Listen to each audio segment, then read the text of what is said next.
All right, hey there, YouTube. It's been a hot minute. My name is Holly. Welcome back to the Agreeable Gray Life Show, where we try to regain parts of our youth, recover the lost health that we found ourselves entrapped in, and just basically try to fix our lives and extend them. So, anyway, where have I been? I started a YouTube channel a few months ago, did monthly updates, and then ended up in a state and I just dropped the ball. And after I dropped the ball, I just really could not pick it back up again. But that doesn't mean that I haven't been busy trying to figure things out. So, what did I do?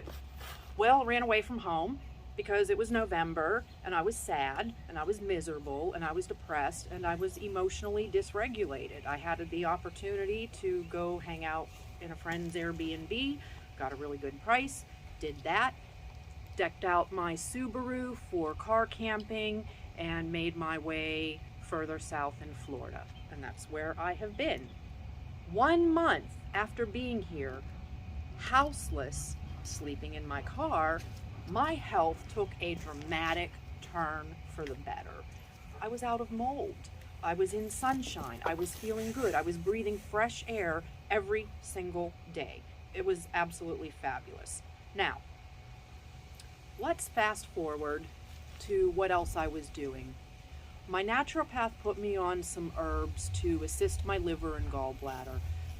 Glutathione, because obviously I wasn't making enough of it based on some blood tests. Milk thistle, dandelion, and tudka to kind of help clear out the liver and give me some much needed support for that gallbladder. And that was great. That started to take away a lot of the discomfort that I was feeling on that right quadrant. It diminished the back pain considerably, but it was still in the back of my mind. Hold on a minute. Something in here is clogging things up. I know what that something is. That something is called gallstones, because back in January and February of 2023, I had a scan, and then I ended up hospitalized. I had another scan. I know I have layered gallstones, so layers of gallstones.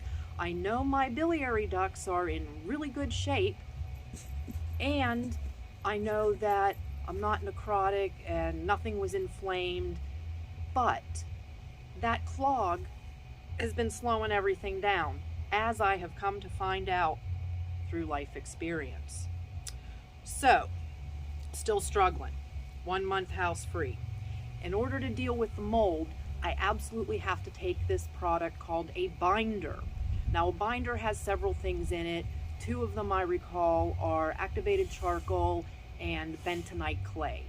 But since I suffer from this slow digestion and the constipation, even the word binder just kind of sends me into a tizzy, and I freeze. I can't do it. Can't do it. Not ready for that yet. The word itself is a trigger. In late January of 2024, I had some blood work done. My blood work is looking good. So these things gave me a bit of confidence.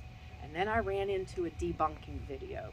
And this debunking video, I don't even remember the name of the doctor, but his entire video was about how horrible the amazing gallbladder and liver flush is and how no one should ever attempt it. He got slammed in the comments. Commenter after commenter after commenter posted, not in my case, here's my story, here's my success, here's my success. And so after every single one of these successes, I started feeling a little more confident and a little less freaky. However, me being me, I can't always do things the right way. And there were certain pieces about this protocol that I was never going to be able to do the right way because they were freaking me out. So I had to make a few modifications. I did not follow what Andrea Moritz said to do in his book, but I kind of used that as a framework. A friend of mine had a protocol from another physician, and we kind of put our heads together and we came up with our own thing. Again, I did it all wrong, but what I did worked for me. So again, my message always is, do not be afraid to experiment on yourself. Do not be afraid to take choices, but be very careful and do it with some data, do it with some guidance. Always be self-checking. All right, so my friend and I decided to support each other. She's in a different state, probably about 1,000 miles away, but we did this over the telephone. We compared notes. We even sent each other pictures, which I don't think I'm going to share. But anyway, you can just Google. Yeah, it looked like that. What did I do?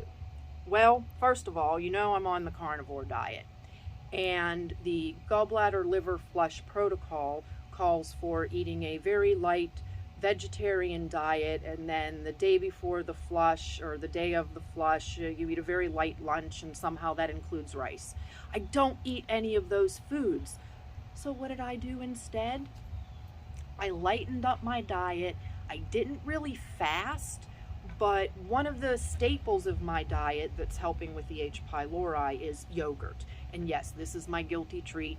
And yes, I get way too many carbs from this, but no, I do not have it in me to just eat plain yogurt. I'm not there yet. I'm not there yet. I'm not there yet. However, the few carbs in the yogurt lowered my cholesterol. Go figure that one out. Yeah? All right, applesauce. Just couldn't do a raw apple. I tried, but it's been a year since I've eaten food like that, and my palate was just like, bleh. Whereas the applesauce, I was mixing some of those very bitter herbs in with it.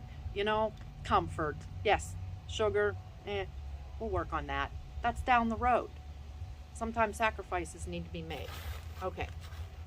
Another part of the protocol calls for consuming 32 ounces of apple juice or tart cherry juice for the malic acid content over a period of anywhere between 3 to 5 days.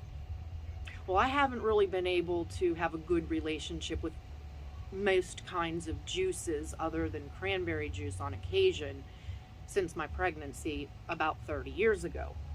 But one of the commenters in this debunking video kind of jokingly said, hey, I ate sweet tarts. Because, you know, one of the ingredients is malic acid. I know, more sugar. Guess what? I don't care. I'll clean my system out of the sugar later. Sugar's not my issue. My issue is I got to get this sludge out of my body. I got to get my digestion moving.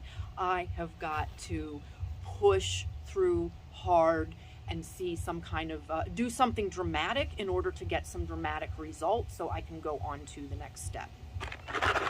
I ate tons of sweet tarts. 4 boxes. Well, actually 3 boxes of sweet tarts and 1 Nerds.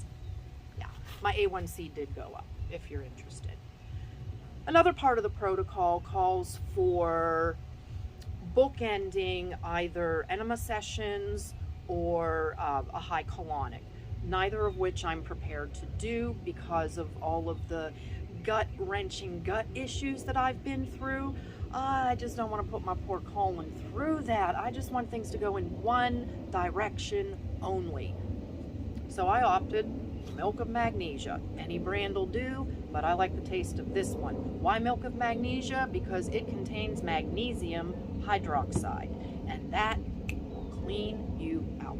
So after 3 days, 4 days of consuming the malic acid and continuing to consume the herbs that I had been taking for a couple of months to sort of loosen everything up and move it through, obviously drinking lots of water.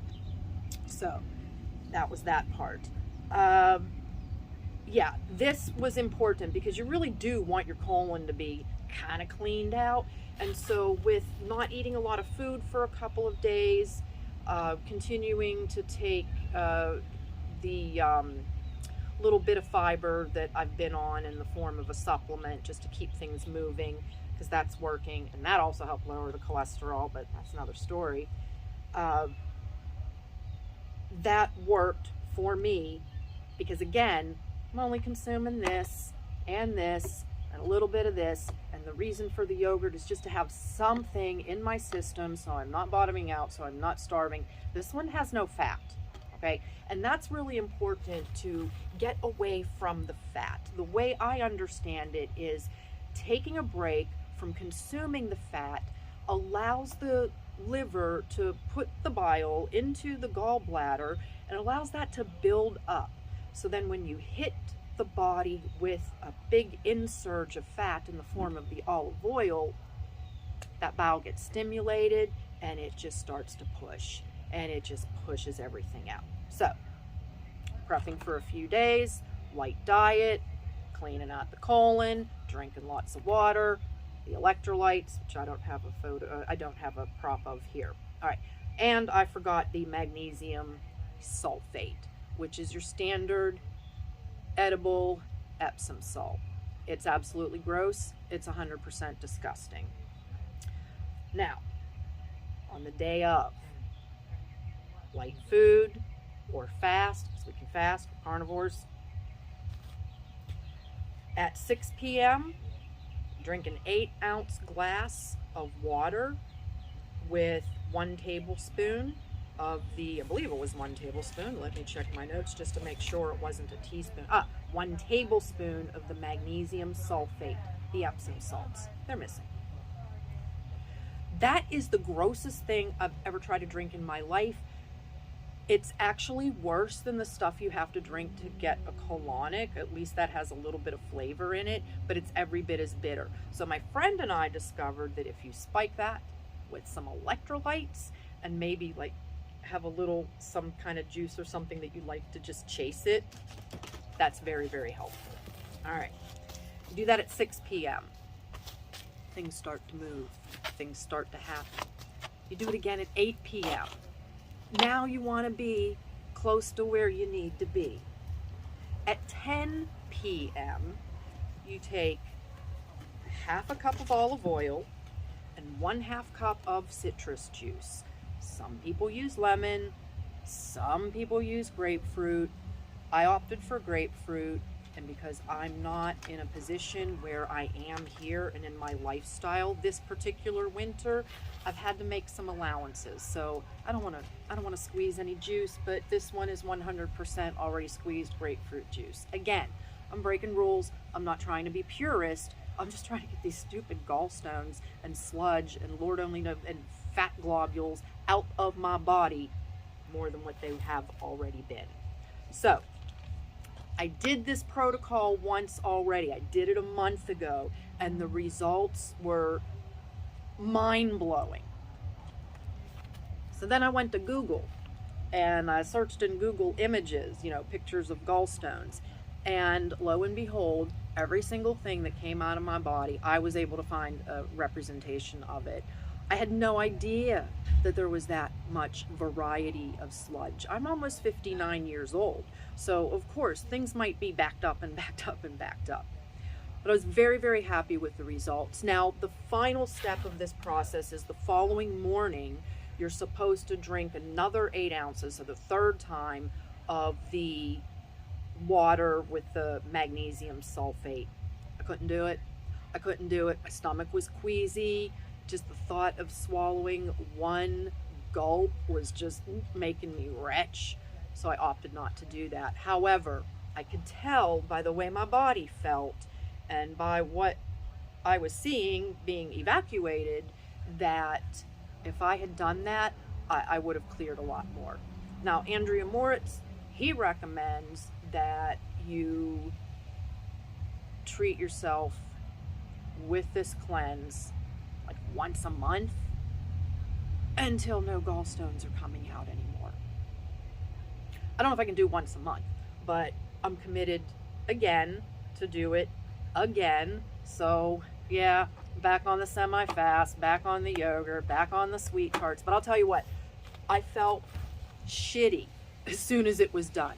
I felt crappy about the next 2 days. But again, my system is so slow in processing things that it also makes it very slow for me to recover. However, once I recovered, I felt like my organs just said, "Oh, thank you.